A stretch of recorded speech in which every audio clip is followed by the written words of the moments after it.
From JBS Studios in Greater New York, this is the JBS News Update with Teisha Bader. I'm Teisha Bader with the JBS News Update for Thursday, October the 27th, 2022. Israel and Lebanon today signed a historic maritime agreement ending years of border dispute. Israeli Prime Minister Yair Lapid and Lebanese President Michel Aoun each signed the agreement separately in Jerusalem and Beirut, respectively. The documents were then delivered by each country's delegations to U.S. Special Envoy Amos Hochstein at a special ceremony today at the United Nations base in the Lebanese border town of Nakura, where the deal went into effect.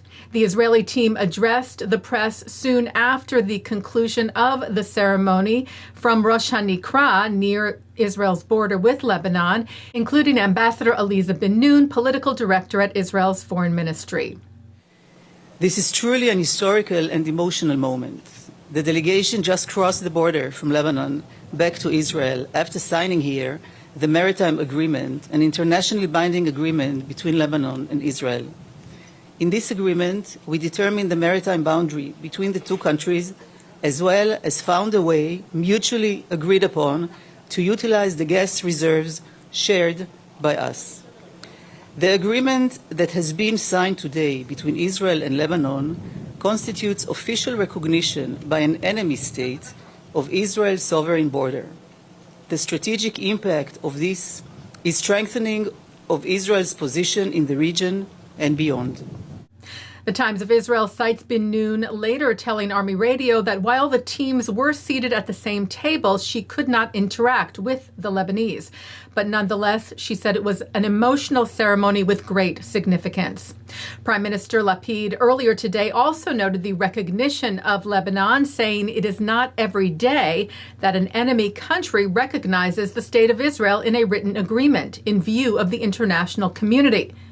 Although Aoun seemed to deny any recognition of Israel, saying that the agreement has no political dimensions or impacts that contradict Lebanon's foreign policy.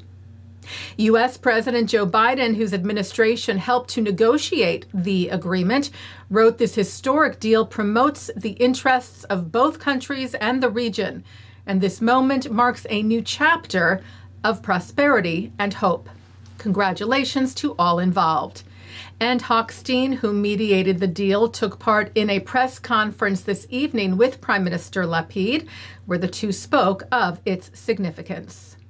This is an historic agreement that strengthens Israel's security and Israel's economy and will bring stability to the region, which was the number one operative of the whole thing. Israel has started producing gas from the Karish field, and we will become a major supplier of natural gas to Europe at a time when the world is in desperate need.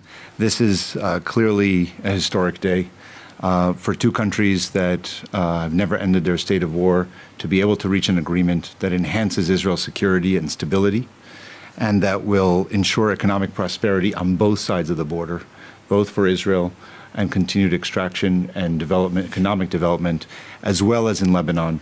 Today is the beginning of what happens next, of how there can be more deepening the cooperation, deepening economic prosperity, and if there is a prosperous Lebanon north of the border of Israel, that is a win for everyone. So really, this is not just a great day for Israel and its security and for Lebanon, it's for the broader region in the Middle East and particularly the Eastern Mediterranean. So thank you, Mr. Prime Minister. Israel's Defense Minister Benny Gantz concluded a trip to Turkey, the first visit by an Israeli defense chief to Turkey in over 10 years. Gantz met with his Turkish counterpart Hulusi Akar, tweeting, "We agreed on strengthening the official security relations between the countries after a decade," and met with Turkish President Recep Tayyip Erdogan, saying, "We held an important dialogue on strategic issues and expressed our commitment to promoting security and stability, which will lead to peace and prosperity in both the Middle East and the East Med regions." Israel and Turkey announced a restoration of ties back in August. The IDF shared today that an IDF delegation visited the Kingdom of Bahrain to mark 2 years since the signing of the Abraham Accords. This week, a historic parachute jump was held to mark the event, the IDF wrote, and included approximately 40 participants from Bahrain, the United Arab Emirates, the United States, and Israel. Well, today marks 4 years since the Tree of Life massacre, the murders of 11 people at the Tree of Life Synagogue building in Pittsburgh, Pennsylvania, on October the 27th of 2018. President Biden released a statement today saying, in part, as we grieve this deadliest act of anti-Semitism in American history, we stand with the community of Squirrel Hill and Jewish communities across America and around the world in resolving to combat anti-Semitism and hate in all of its forms. And tonight at 8 on JBS, a special program in commemoration of the 4th anniversary of the Pittsburgh attack. Taking a look now at our programming for tonight on Thursday, October the 27th at 7 o'clock, it's Talmud Study. At 7:30, Eli Kohanim speaks to social media activist and star of the Netflix series Skin Decision, Sheila Nazarian, to talk about the protests in Iran, anti-Semitism, and what it means to be an immigrant in the U.S. and have pride in Iranian heritage.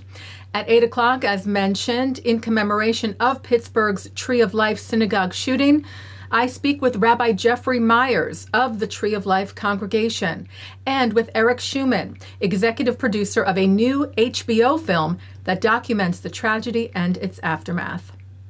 At 8:30, CEO of the Anti-Defamation League, Jonathan Greenblatt, speaks in Pittsburgh at the Eradicate Hate Summit last year.